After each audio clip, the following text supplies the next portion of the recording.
अस्सलाम वालेकुम मिसेस खान, कैसी हैं आप?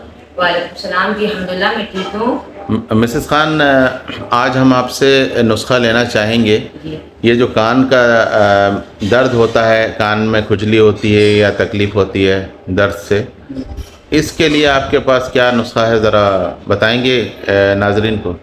जी, कान की अक्सर बच्चों को तकलीफ होती है, बड़ों को भी कभी हो जाती है। देखिए कान का दर्द के लिए मैं आपको बताऊंगी। और ये कलौंजी का तेल जो होता है असली वाला, अच्छा। असली वाला, ये पहचान खुद करना है आपको। अच्छी जगह से कलौंजी का तेल लें और इसके दो दो खतरे कानों में आप डालें सुबह शाम।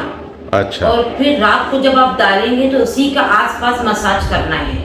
नीम अच्छा। गरम, यानी आप स्पून को गरम करें। गरम करने के बाद आसपास कलौंजी का तेल का मसाज करना है आपको। अच्छा। तो इससे आराम मिलता है। दो कतरे एक कान में और दो कतरे एक दूसरे कान में, ठीक है। ये यानी आपको ड्रॉप डालना भी है, उसी का मसाज भी करना है। उसी का मसाज उसके अतराफ में करना है। मसाज कैसा करना है कि स्पून को गरम करें और ऑयल डालें, नीम गरम रहना, तो दर्द 3 दिन में सही हो जाता है।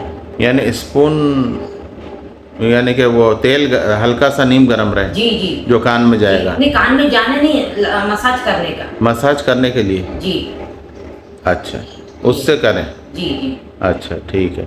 तो इससे जो है अफाखा होगा आपके ख्याल से? होगा, यही यूज करें, अफाफा होगा। और दूसरा ये कि बाकी दूसरी चीजें ये कि ठंडी चीजें ये नहीं खाए। कभी कभी कान के दर्द में कोई ठंडी चीज या खट्टी चीज खा लेते, इसका भी असर होता है।